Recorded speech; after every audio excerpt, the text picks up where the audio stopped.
Aïe aïe aïe, je rêve du jour où les Noirs et les Arabes vont enfin se liguer contre Franck Gastambide. Pour rappel, Franck Gastambide est un acteur, réalisateur et producteur français. Il a des productions à succès, notamment la série Validée, dont la troisième saison va bientôt sortir. Mais pourquoi est-ce que le gars tweet ça? Et c'est là où ça devient intéressant. Dites-vous que Franck, il a vu ce tweet et il lui a demandé en privé. Et le tweetos est allé au bout de la démarche. Il lui dit c'est simple. T'es un blanc et ton fond de commerce, c'est de faire des films-séries dont les thèmes rap, MMA, etc.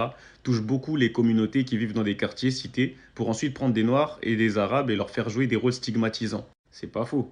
Quand tu sais qu'il a produit des Pattaya et Kaira, ou encore la série Validée, il y en a des autres, hein. Et bref, dans ces rôles, il y a le guignol, l'attardé, le pervers, le voyou qui ne respecte pas les femmes, ou encore le mec dans la religion, mais pas trop. Juste pour qu'il puisse placer ses blagues de merde sur l'islam. Pendant que toi, bizarrement, tu gardes le bon rôle dans tes films médiocres. Et il a pas tort, Franck fait partie de ses réalisations, il est acteur dans ses films, et il a pas souvent de rôle stigmatisant. Bref, il continue, tu t'enrichis sur le dos de communautés auxquelles tu n'appartiens pas et en plus tu te permets de les salir et de les humilier en les représentant uniquement à travers le prisme du cliché et du stéréotype. Arrête de croire que t'es avec nous et qu'on t'aime bien, c'est pas parce que t'as grandi dans une cité et que t'es sorti avec une actrice maghrébine dont la carrière au cinéma se résume à jouer la maghrébine de cité dévergondée qui tombe toujours amoureuse du français, que t'es légitime de nous représenter. Finalement, est-ce qu'il a tort? Je ne pense pas, mais si on faisait les avocats du diable, comme certains l'ont fait en réagissant, on peut dire que c'est l'un des seuls qui engage des Noirs et des Arabes justement pour jouer dans des films. Mais quel est l'intérêt d'être appelé pour stigmatiser les gens que l'on représente malgré nous, si je fais partie de ceux qui ne se sentent pas représentés devant ce genre d'œuvre?